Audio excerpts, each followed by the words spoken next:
Decision. किसी भी संगठन में लिए जाने वाले निर्णयों को हम कई भागों में बांट सकते हैं। कार्यात्मक और अकार्यात्मक, प्रोग्राम्ड और नॉन प्रोग्राम्ड डिसीजन। समझ में आ रहा है? नाम से ही स्पष्ट है। हर्बर्ट साइमन ने सभी प्रकार के निर्णयों को दो भागों में विभक्त किया है, कार्यात्मक निर्णय और अकार्यात्मक निर्णय।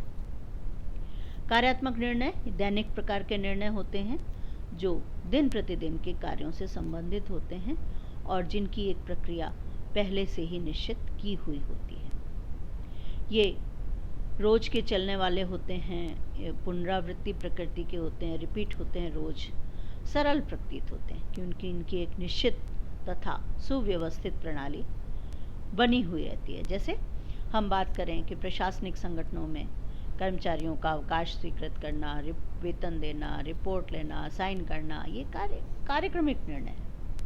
जबकि अकार्यक्रमिक निर्णय वे होते हैं जो किसी परिस्थिति विशेष के कारण एक नई समस्या के रूप में सामने आते हैं तथा जिनका पूर्वानुमान नहीं करना पड़ता। जैसे अभी हम लोग चर्चा कर रहे हैं आनंदम एक्टिविटीज़ की कॉलेज में। आनंदम एक नए प्रकार का कोर्स इंट्रोड्यूस किया जा रहा है, तो ये इसके संबंध में जो निर्णय हैं वह सृजनात्मक प्रकृति के होंगे, जिसमें धैर्य की आवश्यकता है, जिसमें विश्लेषण क्षमता की आवश्यकता होती है। इन अकार्यक्रमिक जो निर्णय होते हैं उनकी विशिष्ट जो प्रकृति है, निश्चित प्रकृति इनकी नहीं रहती है और संगठन के नए कार्य व योजना इसी श्रेणी में हम उनको शामिल करते हैं। दैनिक व आधारभूत, रूटीन और बेसिक। जिन निर्णयों के विषय में कम सोचना पड़ता है वे सामान्य प्रकृति के द्वारा लिए जाते हैं, वे दैनिक निर्णयों की श्रेणी में आते हैं। ऐसे निर्णय लेने के लिए अधिक विवेक व ज्ञान की आवश्यकता नहीं होती। इसके अलावा बहुत सोच विचार कर लिए गए निर्णय आधारभूत निर्णयों की श्रेणी में आते हैं। ये निर्णय बहुत अधिक महत्वपूर्ण और विवेक पर आधारित होते हैं और इस प्रकार के निर्णय उच्च श्रेणी के प्रशासकों द्वारा ही लिए जाते हैं। ये निर्णय दीर्घकालीन प्रकृति के होते हैं। संगठनात्मक और एकीकृत निर्णय। नाम से ही स्पष्ट है, ऑर्गेनाइज्ड और पर्सनल डिसीजन। चेस्टर बर्नार्ड ने निर्णयों को व्यक्तिगत और संगठनात्मक की श्रेणी में लिया जाता है। व्यक्तिगत या एकाकी निर्णय वे होते हैं जो प्रशासन के क्षेत्र में एक ही व्यक्ति के द्वारा लिए जाते हैं, किंतु प्रशासनिक क्षेत्र की जटिलताओं में जब जैसे जैसे वृद्धि होती जा रही है, आज ये निर्णय एक व्यक्ति के द्वारा प्रायः नहीं लिए जाते हैं। लेकिन कुछ निर्णय ऐसे होते भी हैं कि अधिकारी जो है अपनी व्यक्तिगत स्थिति में ले लेता है उन निर्णयों को और इस निर्णय में कोई भी हस्तक्षेप नहीं करता है। इनको वो डेलीगेट भी नहीं कर सकता, प्रत्यायोजित नहीं कर सकता। जैसे कॉलेज में प्रिंसिपल के पावर के पास, प्राइम मिनिस्टर के पास, प्रेसिडेंट के पास जो पावर है वो उसका यूज़ करते हैं, डिसीजन लेते हैं। और सामूहिक निर्णय, वर्तमान में ये निर्णय अधिक लिए जाते हैं, जिन्हें संगठनात्मक निर्णय के बारे में भी हम कह सकते हैं, जो अधिकारी द्वारा अपनी पद स्थिति के कारण लिए जाते हैं और इन निर्णयों का अधिकार जो है प्रत्यायोजित नहीं किया जा सकता है। ये समूह के द्वारा नहीं लिए जाते हैं। हम मीटिंग करते हैं और मीटिंग के बाद जब डिसीजन लिए जाते हैं तो उसे सामूहिक निर्णय कहा जाता है। प्लान्ड एंड अनप्लान्ड, नियोजित और अनियोजित निर्णय। ये R.A. विलियम्स ने दिए और दो श्रेणी में इन्हें विभक्त किया, नियोजित और अनियोजित। नियोजित निर्णय वे हैं जो तथ्यों पर आधारित होते हैं और इनमें प्रायः वैज्ञानिक रीति का प्रयोग किया जाता है।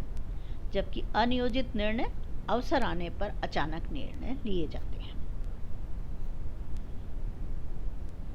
विशेष परिस्थितियों में किसी विशेष समस्या उत्पन्न हो जाने पर निर्णय लिए जाते हैं, उन्हें अनियोजित निर्णय कहा जाता है।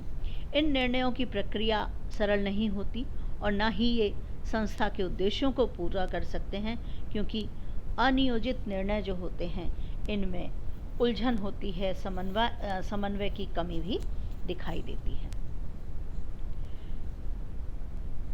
नीतिगत निर्णय व क्रियान्वयन संबंधी निर्णय।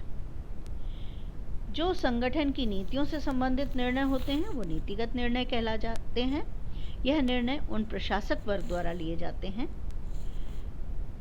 जबकि संचालन संबंधी निर्णय वे होते हैं जो निम्न प्रशासक वर्ग द्वारा लिए जाते हैं और इनका संबंध संगठन के व्यवहारिक संचालन से होता है। नेक्स्ट है नीति, प्रशासनिक तथा कार्यकारी निर्णय, policy, administrative and functional decisions. ये अर्नेस्ट डेल ने इसके बारे में बात की थी कि तीन तरह के निर्णय होते हैं: नीति संबंधी निर्णय, प्रशासकीय निर्णय और कार्यकारी निर्णय। संगठन के निर्माण से लेकर वित्तीय संरचना तथा संगठन से संबंधित अन्य महत्वपूर्ण निर्णय इस श्रेणी में आते हैं। इस प्रकार के निर्णय उच्च प्रबंधक वर्ग के द्वारा लिए जाते हैं। प्रशासकीय निर्णय वे निर्णय होते हैं जो मध्यम वर्ग के प्रबंधकों द्वारा लिए जाते हैं। ये कम महत्वपूर्ण होते हैं, लेकिन ये नीतियों के क्रियान्वयन को एक आधार देते हैं। कार्यकारी निर्णय वे निर्णय होते हैं जो कार्य को करते समय लिए जाते हैं। तो ये हमने चर्चा की आज नीतियों के प्रकार की, निर्णय के प्रकार की। तो अलग अलग स्तर पर निर्णयों का निर्धारण किया जाता है। हम छोटी सी चर्चा और करेंगे कि निर्णय लेते समय जो हम कार्य करते हैं वो किन आधारों पर निर्णय लिए जा सकते हैं।